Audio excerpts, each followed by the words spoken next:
Hello there, and here's a sermon for this coming Sunday, which will be the 15th of December 2024. And the readings this week are Zephaniah chapter 3, verses 14 to 20, and Luke's Gospel chapter 3, verses 7 to 18. Misquoting political leaders has become an art form. You can take any sentence preserved on camera, social media, or in print, which modern technology puts at your fingertips, and extract just the words you want to paint the picture you intend to paint. Politicians are not the only victims, of course. Ordinary citizens can have their social media accounts scrutinised by state security forces or police forces, who will come and knock on your door for words and phrases they deem unacceptable, even when no actual crime has been committed. A UK journalist was subjected to this legal outrage just this past month. Today, we are in danger of misquoting Zephaniah, our Old Testament prophet. We could get the totally wrong impression of him if we only read the passage prescribed in the lectionary. Verses 14 to 20 are joyful calls to Jerusalem to celebrate that God has removed their transgressions. Jerusalem is told not to fear because God has come to save them. God will gather up his people and restore their fortunes. It's pretty uplifting stuff. But just read the preceding 13 verses of the chapter before you make up your mind about Zephaniah. He opens with an oracle of woe upon the heads of the nation's leaders. They are like wolves or roaring lions. They devour the people of Judah. The prophets and priests know no shame. They are all corrupt. When you read these verses, you can see why Zephaniah has been chosen to accompany John the Baptist in today's readings. You can barely tell them apart. But Zephaniah does introduce a vital element which is taken up by prophets who follow in his footsteps. He speaks of a remnant of the faithful who will survive. A remnant shall be restored, and the story of Judah will continue. This is the context of the uplifting words we meet in our lectionary reading today. The good fortune is not for the many, but the few. The unrepentant and corrupt many will pay the price. The good times are for the few alone. Zephaniah was important in his day, but was soon eclipsed by Jeremiah, who came to dominate the scene in the years leading up to the exile. Zephaniah probably served to inspire the young Jeremiah and set him on his course of ministry. The idea of a small remnant surviving the punishment that Judah is facing becomes a crucial feature of Jeremiah's proclamation. After a quiet period without a prophet arising for several centuries, John the Baptist appeared. He dressed like an old-time prophet. He sounded like an old-time prophet. He ate like an old-time prophet. It was as if Elijah himself had returned from the grave. You snakes, you brood of vipers. Who precisely does John have in mind? Matthew chapter 3 verse 7 says the Sadducees and Pharisees were being addressed by these words. Luke, however, has them addressed to the whole crowd.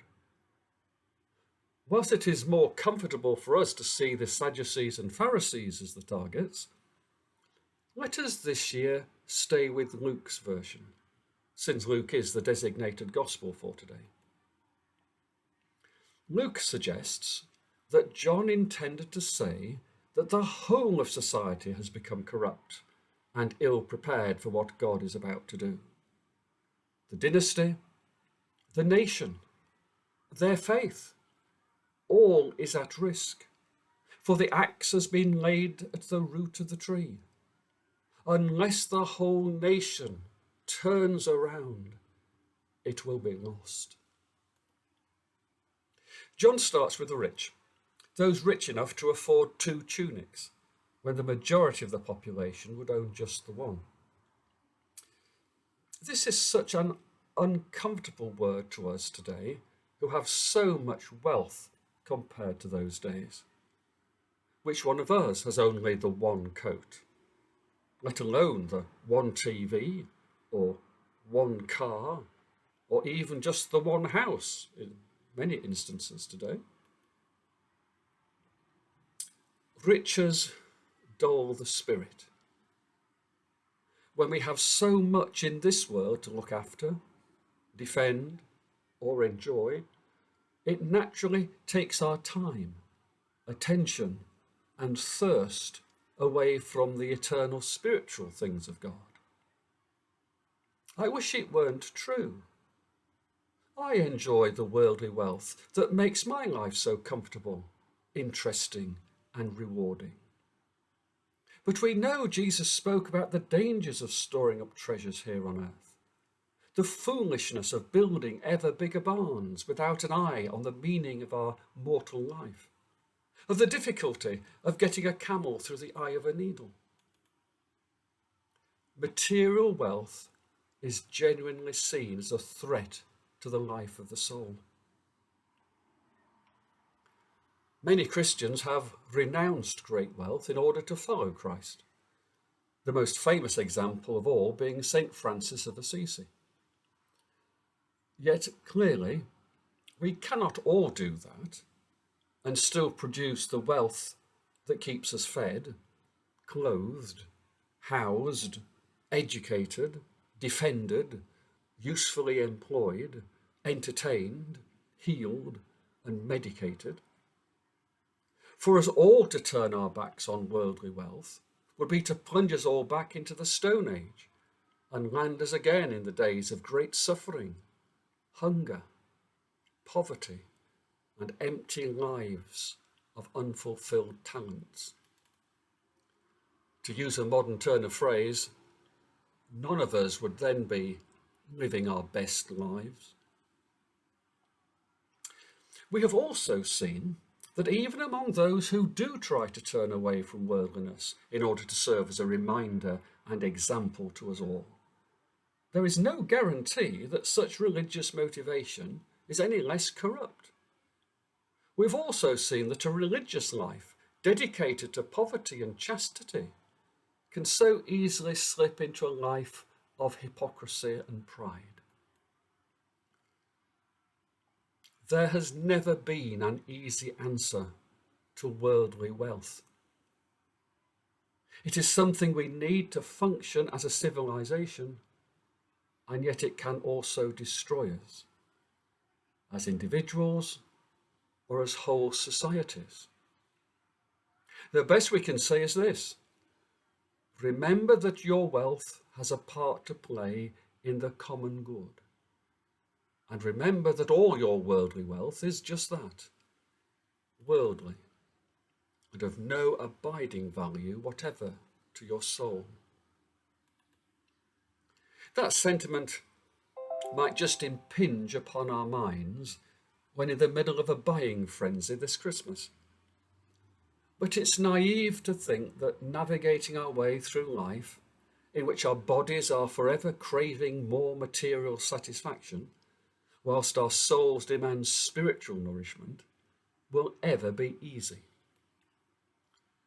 We speak in church so often about the negative side of material wealth, not because material things are evil per se, but because material things are so immediate, visible, tactile, that spiritual needs are easily overwhelmed and allowed to wither inside us without our noticing.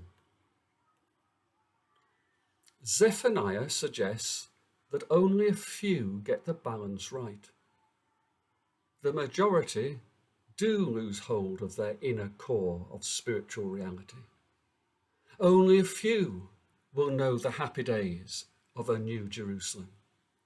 The majority have allowed themselves to become corrupted by the material power and riches of this world. As you hear again the challenging words of John the Baptist, you must ask yourself if you have sufficiently heeded his warnings. Have you really turned away from the preoccupations of our modern, comfortable, secular lives? Have you truly prepared yourself to hear and receive what the Christ is about to declare? If not, it doesn't matter how much shopping you have done, how many gifts you have wrapped, or how many cards you have sent. Unless you are ready in your heart for Christmas, you are not ready at all. Amen.